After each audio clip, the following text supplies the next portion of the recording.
وسلم دائما أبدا على حبيبك خير الخلق كلهم مولاي صل وسلم دائما أبدا على حبيبك خير الخلق كلهم.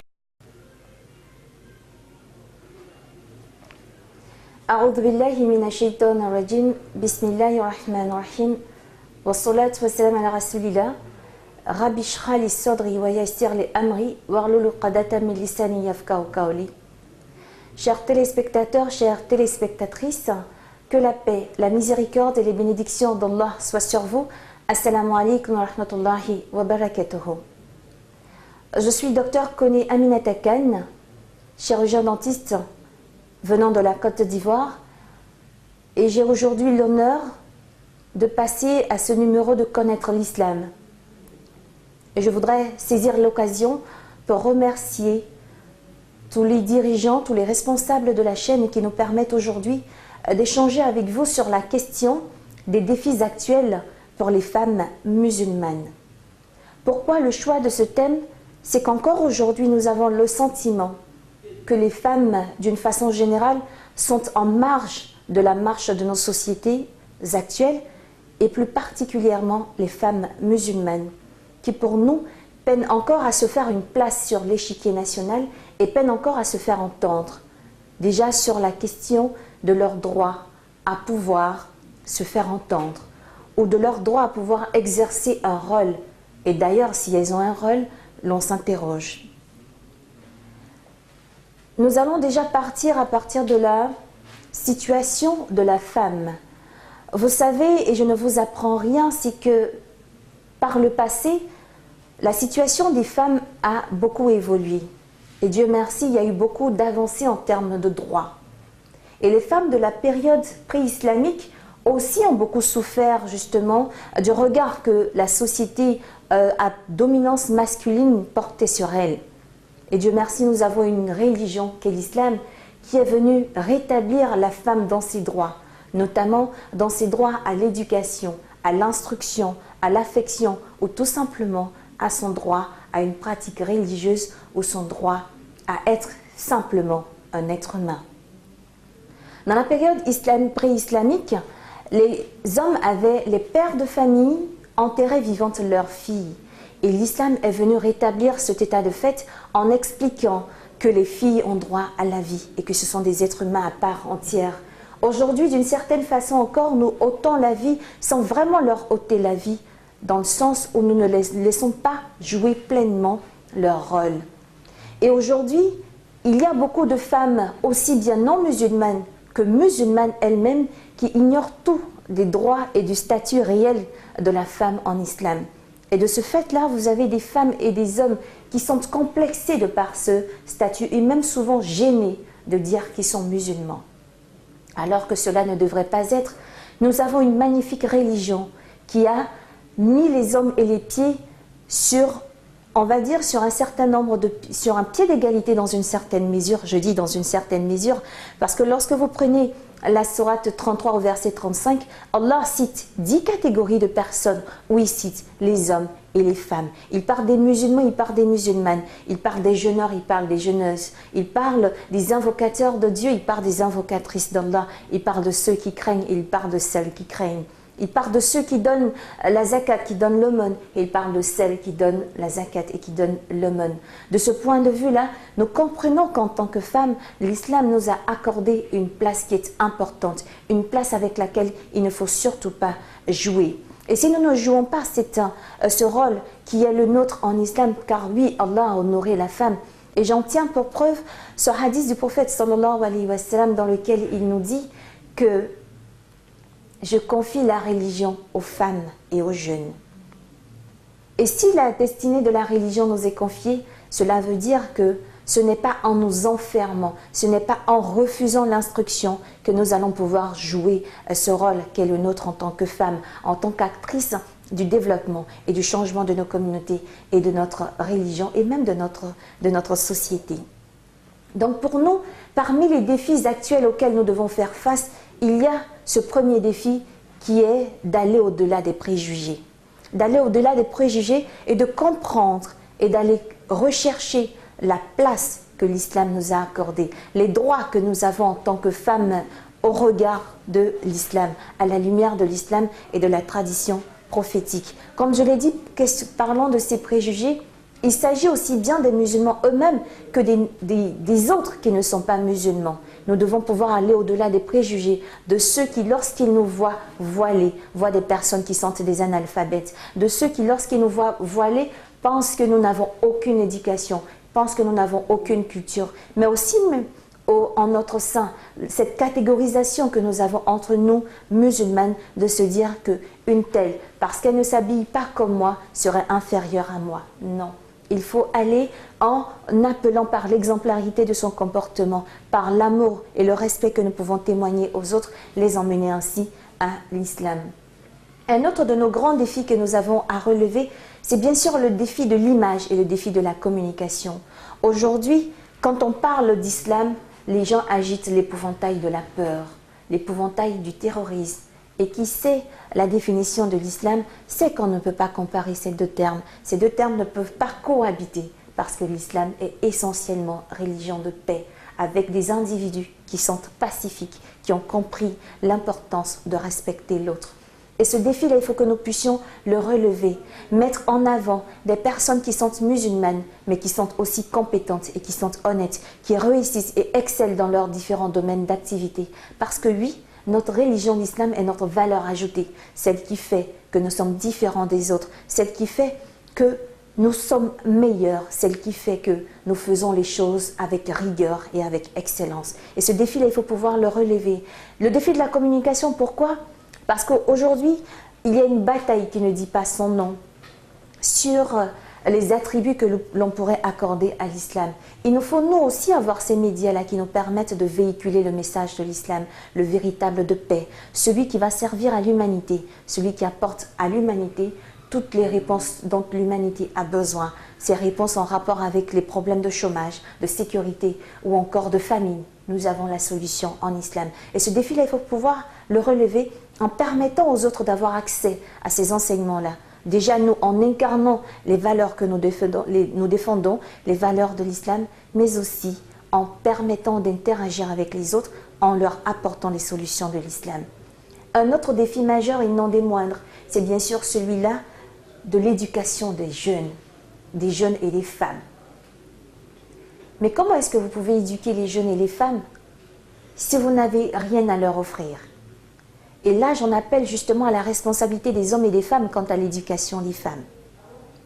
Aujourd'hui, quand il y a des concours de lecture de Coran ou quand il y a des questions de science, les femmes sont généralement en arrière. Pourquoi ? En arrière-plan, pourquoi ? Parce que bien souvent, elles n'ont pas la science qu'il faut. Mais est-ce qu'il faut attendre des hommes qui nous donnent cette science-là ? Je dis non, nous sommes des êtres humains à part entière, nous avons notre mobilité, nous avons le devoir, comme le prophète l'a dit, sallallahu alayhi wa sallam, d'aller chercher cette connaissance-là pour notre propre bien, pour notre propre gouverne, mais aussi pour tous ceux qui nous entourent. Parce qu'une femme qui ne sait pas, qui ne sait absolument rien de sa religion, je vous assure qu'elle est un danger. L'ignorance est un véritable danger et un véritable fléau qui ne devrait pas sévir au sein de la communauté musulmane parce que nous sommes essentiellement et fondamentalement une religion de science. Relever ce défi de l'éducation par justement les solutions que nous proposons à la lumière de l'islam encore une fois. Nous savons qu'aujourd'hui les jeunes sont distraits et les distractions qui sont proposées à ces jeunes-là, au lieu de les enrichir, les abrutissent plutôt. Quelle est notre part ? Quelle est notre responsabilité ? Justement, dans la proposition de distractions qui vont être instructives pour nos jeunes. L'islam n'interdit pas la distraction. Et là, je parle sous le contrôle de nos guides religieux. L'islam n'interdit pas la distraction. Le tout est dans la nature de la distraction que nous proposons. Proposons des distractions comme le sport, qui est un excellent élément de développement personnel et qui va permettre aux jeunes de se sentir en bonne santé. Proposons une distraction par la lecture. La lecture d'ouvrages qui sont adaptés à l'âge, mais aussi qui sont fonction des enseignements de l'islam. Imaginons un ouvrage inspirer des histoires du Coran et qui soient adaptées aux jeunes publics musulmans. Lisons avec nos jeunes, passons du temps avec nos enfants autour d'activités qui vont être ludiques et qui vont être surtout instructives. Et passer du temps avec les enfants, ce que nous entendons par là, c'est que vous ne pouvez pas toucher les gens si ce n'est par l'exemple que vous leur donnez.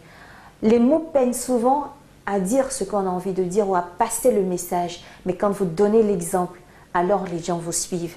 Et il y a cet exemple du prophète sallallahu alayhi wa sallam lorsqu'il a été confronté au refus de ses compagnons de le suivre, lorsqu'il leur a demandé de se raser la tête. Et là, il a bénéficié du conseil très avisé d'une de ses épouses qui lui a dit « Rase-toi la tête toi-même et tu verras que les autres suivront. » Il a fallu que Rasoul sallallahu alayhi wa sallam se rase la tête pour que les gens le suivent. Et cette épouse-là, elle l'a conseillé. Sa femme Khadija radiallahu anha, elle l'a soutenu. Elle a été l'une des premières personnes à croire en lui. Lorsqu'il a été approché par l'ange Jibril alayhi salam, et quand il est venu tout effrayé, tout apeuré auprès de sa femme, elle l'a conseillé, elle l'a recouvert et elle lui a dit « Parce que tu es bon, celui qui t'a approché ne peut pas être quelqu'un de mauvais. » Nous voyons l'importance de la femme déjà en tant que soutien de l'homme, soutien et pilier qui devrait être indestructible de la famille, un pilier qui va tirer son indestructibilité justement de la prière et de la force de sa relation avec Allah subhanahu wa ta'ala.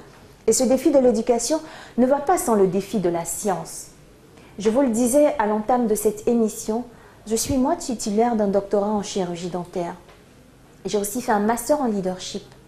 Et le fait d'avoir fait des études médicales m'ont permis aujourd'hui d'être confortée dans ma position de femme musulmane.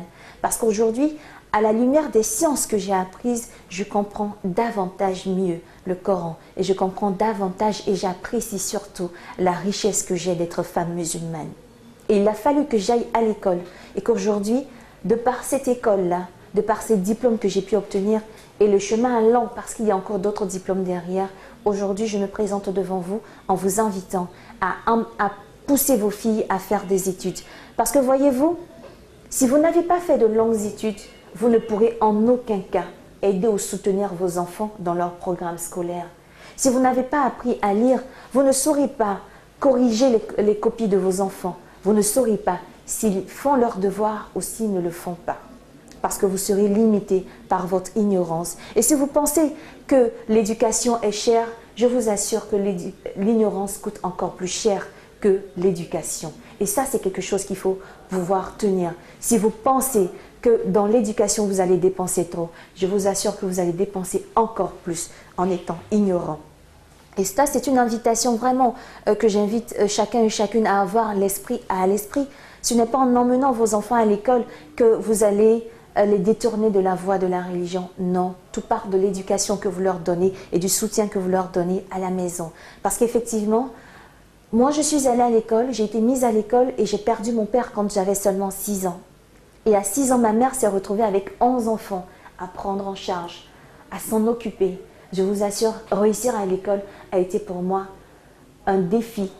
Et voir ma mère sortir tous les jours, se battre pour nous ramener à manger, c'est l'image que je garde en tête et que j'ai toujours gardée en tête et qui me motivait lorsque je n'avais pas de bonnes notes à l'école.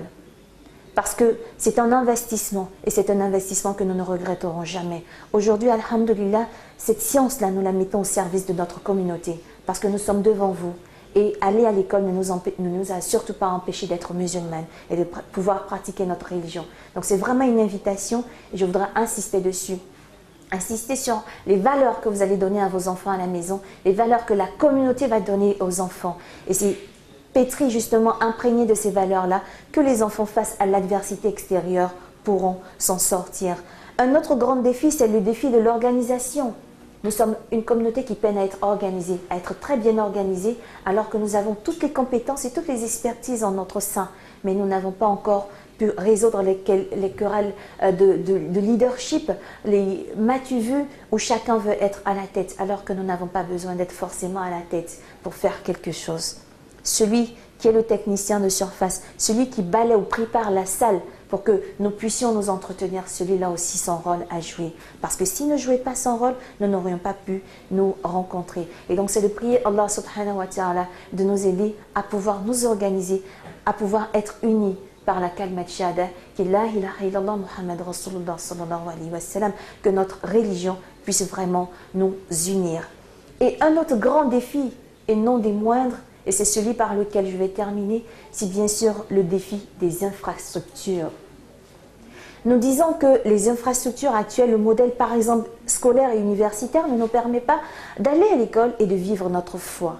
Mais est-ce que nous avons pensé un moment à construire des écoles qui dispensent une formation de qualité à nos jeunes et qui permettent dans cet environnement à nos enfants d'évoluer et de pratiquer leur religion? Est-ce que nous l'avons fait? Questionnons-nous sur la vision que nous avons de notre communauté et sur notre responsabilité dans ce monde.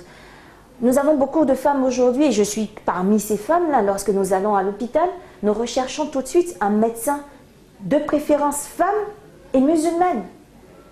Mais dites-moi, comment est-ce que nous pouvons avoir des femmes médecins musulmanes là où nous privons nos enfants, nos filles d'aller à l'école? Vous voyez que c'est un paradoxe. On ne peut pas vouloir que nos femmes soient traitées par des femmes là où nous les empêchons d'aller à l'école. Je suis désolée. Il faut leur permettre de faire des études médicales, d'avoir nos hôpitaux qui nous permettent à nos femmes de pouvoir s'épanouir, d'avoir nos centres de sport pour permettre aux femmes d'exercer une activité physique et de pouvoir se sentir utiles, de pouvoir prendre soin d'elles. Et ce défi des infrastructures, tant que nous ne les aurons pas relevés, tant que nous n'aurons pas relevé ce défi, je suis désolée, nous allons continuer à subir la politique des autres. Et c'est cette question que nous devons nous poser. Quels sont les sacrifices que nos générations d'aujourd'hui consentons à faire pour permettre aux générations qui arrivent d'évoluer dans un environnement qui soit propice à leur épanouissement spirituel, mais aussi à leur épanouissement social et professionnel. En réalité, nous avons la solution pour le monde. La solution, c'est celle qui est contenue dans le Coran, à travers le message du prophète sallallahu alayhi wa sallam, parce qu'Allah a dit, nous ne t'avons envoyé que comme miséricorde pour l'univers. Celui qui a été envoyé comme miséricorde pour l'univers, cela veut dire qu'il a la solution à nos maux. Il est la solution à nos maux. À nos maux qui sont certainement des mots spirituels, oui, mais qui sont aussi des mots de ce monde, des questions de ce monde, des questions de santé, des questions de développement, des questions de sécurité, des questions d'hygiène, des questions de bien-être. Tout ceci, nous avons la solution dans le Coran, et des questions également d'économie, vu la pauvreté grandissante que nous voyons dans nos pays, et surtout que cette pauvreté-là se féminise parce qu'il y a de plus en plus de femmes qui sont pauvres. Et cela ne devrait pas exister. Nous sommes par essence la religion de la solidarité. Et le modèle qui nous est proposé permettrait de sortir les femmes, les veuves et les pauvres des conditions précaires dans lesquelles ils évoluent. Mais pourquoi est-ce que nous peinons à le faire? Posons-nous tous et toute la question. Le prophète a dit, sallallahu alayhi wa sallam, n'est pas de ma religion celui qui ne se préoccupe pas des problèmes de ma communauté. Soucions-nous chacun et chacune des problèmes de notre communauté et voyons à notre humble niveau quelle peut être notre part, quelle peut être notre contribution dans le succès de cette communauté et le succès de la société du pays, et nous verrons que de proche en proche, nous pourrons atteindre nos objectifs et ainsi plaire à Allah subhanahu wa ta'ala, le satisfaire, parce qu'ainsi notre passage sur terre n'aurait pas été vain, mais notre passage aurait été utile parce qu'au service des autres, et quand on est au service des autres, en réalité celui qu'on sert, c'est Allah subhanahu wa ta'ala. Voilà un peu ce que je voulais aujourd'hui échanger avec vous dans le cadre donc de cette émission Connaître l'Islam sur le thème les défis actuels pour la femme musulmane. Je retiens que ces défis que nous avons énumérés ici ne sont pas exhaustifs, ils sont loin d'être exhaustifs. Nous avons dans nos différents pays plusieurs problèmes, plusieurs problématiques, mais les spécificités sont différentes et en fonction de ces spécificités-là, il faut que nous puissions adapter la réponse et proposer justement des solutions qui soient durables. Car oui, nous sommes certes des musulmans, mais nous sommes surtout des humains et des citoyens du monde et nous avons une responsabilité vis-à-vis de chacun et chacune d'entre nous. C'est tout en priant qu'Allah nous aide à le connaître, à le découvrir et à faire en sorte qu'il habite nos cœurs et en priant pour que chacun et chacune de nous connaissent la paix et la sérénité intérieure, la vraie, celle qui vient d'Allah subhanahu wa ta'ala par la lecture du Coran. Et justement, je voudrais terminer par cette parole prophétique. Encore une fois, le prophète a dit, sallallahu alayhi wa sallam, que celui qui cherche ce monde apprenne la science, que celui qui cherche l'autre monde apprenne la science, et que celui qui veut les deux mondes apprenne la science. Et si vous voulez la science, cherchez-la dans le Coran. C'est un trésor inestimable dont nous n'avons pas toujours conscience de la valeur. Nous sommes riches de notre religion, nous sommes riches d'être des êtres humains, nous sommes riches d'être de la communauté de Rasoul sallallahu alayhi wa sallam. Et donc nous sommes riches de ce que nous avons, nous sommes riches de notre appartenance à l'islam, riches d'être des musulmans. Mais pour cela, il faut que nous-mêmes soyons à l'aise avec notre religion. Mais nous ne pouvons pas être à l'aise avec notre religion sans être à l'aise dans notre relation avec Allah subhanahu wa ta'ala, qui est une relation qui va forcément nous faire du bien. Parce que vous voyez, nous sommes une religion dans laquelle il nous est enseigné de ne pas faire du mal aux fourmis, de ne pas s'en prendre de façon hasardeuse comme ça, juste sans raison, à des animaux. Et de ne pas, par exemple, couper des feuilles d'un arbre ou de même couper un arbre sans raison, sans motif valable. Voilà des enseignements de notre religion. Et donc aujourd'hui, vous voyez que même aux problèmes d'ordre écologique, même aux problèmes d'ordre environnemental, nous avons la solution en tant que musulmans. Et cela, tant que nous ne cherchons pas à connaître notre religion, nous ne pourrons pas justement apporter ces solutions-là aux uns et aux autres. C'est donc en nous invitant chacun et chacune à revenir à l'essence du message de l'islam. Il y a des querelles, vous savez, qui pour moi, à mon sens, sont des querelles qui sont stériles, qui sont des débats qui sont inutiles et qui ne nous font pas avancer à grand-chose. Regardons, depuis 1400 ans que le message coranique a été révélé. Où en sommes-nous aujourd'hui? Les premiers savants musulmans ont contribué énormément aux découvertes scientifiques, aux découvertes dans la santé, dans la médecine, ou même dans les mathématiques, dans l'algèbre par exemple. Nous, qu'est-ce que nous avons apporté à l'humanité? En tant que musulmans, en tant que musulmanes, qu'avons-nous apporté à l'humanité? Qu'avons-nous découvert? Qu'avons-nous apporté comme solution? Nous sommes là à subir et à critiquer sans jamais lever le doigt. Cela commence par l'union dans la prière. Prier en ayant le souci d'apporter quelque chose aux autres, en étant nous-mêmes un exemple pour les autres.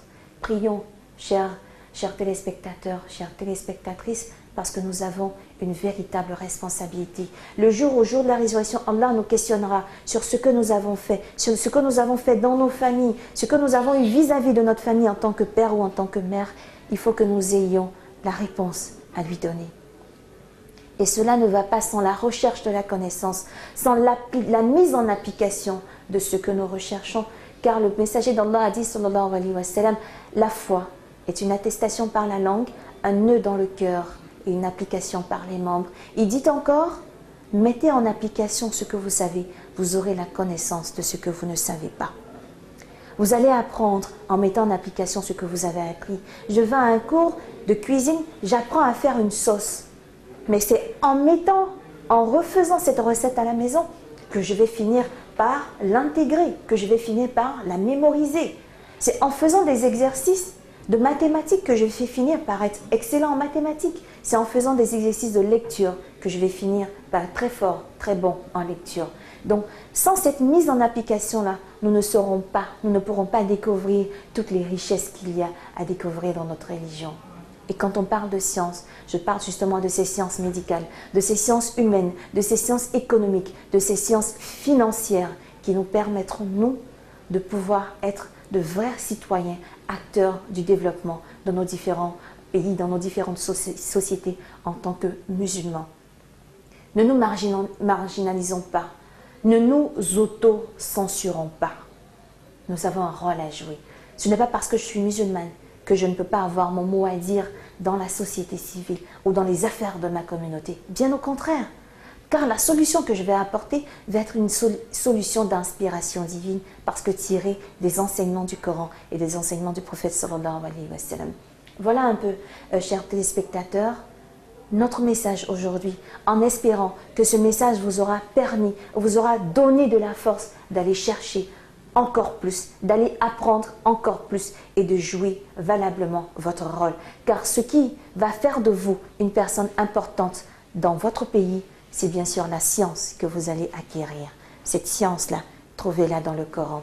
Qu'Allah nous aide et nous soutienne et qu'il nous aide à dissiper tous nos soucis et qu'il nous fasse de nous des personnes qui suivent la sunna du prophète et qui suivent son exemple, qui suivent l'exemple de ses épouses et l'exemple de ses différents compagnons. Et qu'Allah nous accorde sa satisfaction et qu'il ne nous égare pas après nous avoir donné la foi, qu'il nous guide sans fin sur le droit chemin, qu'il guide nos enfants, qu'il nous guide, nos maris, nos époux, qu'il fasse que nos époux soient pour nous ce que Rasul sallallahu alayhi wa sallam a été pour Khadija radiyallahu anha, et que nous soyons pour nos époux ce que Khadija a été pour Rasul sallallahu alayhi wa sallam, que nous soyons pour nos enfants ce que ces deux êtres de lumière ont été pour leurs enfants. Fasse Allah que nous soyons de ceux qui fassent envie, qui donnent envie aux gens de découvrir l'islam, de ceux qui propagent le message de l'islam, non pas par la force, mais par l'amour, par la miséricorde que nous pouvons témoigner face aux autres, par la tolérance que nous pouvons témoigner face aux autres. Chacun et chacune d'entre nous est troublé par des problèmes, par des difficultés qu'il traverse en ce moment. Je prie Allah subhanahu wa ta'ala qui est le pourvoyeur, qui est le généreux, qui est celui qui est témoin de ce qu'il y a dans nos cœurs, dans les profondeurs de nos cœurs, celui qui a accès aux profondeurs de nos cœurs. Fasse Allah que tous nos doutes, tous nos troubles soient dissipés par son amour dans nos cœurs, par sa lumière dans nos cœurs, par sa présence dans nos cœurs. Que le fait de nous souvenir d'Allah subhanahu wa ta'ala suffise à nous apaiser. Que le fait de lire le Coran, nous y trouvions la solution à nos problèmes. Que dans la prière, nous y trouvions la joie de nos yeux et justement les moyens de nous éloigner des turpitudes et du blâmable. Car Allah a dit à la Sourate 2, verset 45, « Cherchez secours dans l'endurance et dans la prière. » Il y a dans la salate une protection, il y a dans la salate une purification, il y a dans la salate une paix, il y a dans la salate une proximité, un rendez-vous d'amour avec Allah subhanahu wa ta'ala. Fasse Allah que nous puissions tous et toutes trouver la paix intérieure. Sur ce, je vous souhaite à tous et à toutes une vie pleine de bonheur, une vie bâtie sur la parole d'Allah subhanahu wa ta'ala qui est le Coran, une vie bâtie sur l'exemple du prophète Mohammed sallallahu alayhi wa sallam. Je vous souhaite à tous et à toutes la paix, la miséricorde et les bénédictions d'Allah subhanahu wa ta'ala. Wa sallallahu ala sayyidina Muhammad wa ala alihi wa sahbihi ajma'in. Salli subhana rabbika rabbil izzati amma yasifun wa salamun ala al-mursalin walhamdulillahi rabbil alamin. Wa salamu alaykum wa rahmatullahi wa barakatuhu. وسلم دائما أبدا على حبيبك خير الخلق كلهم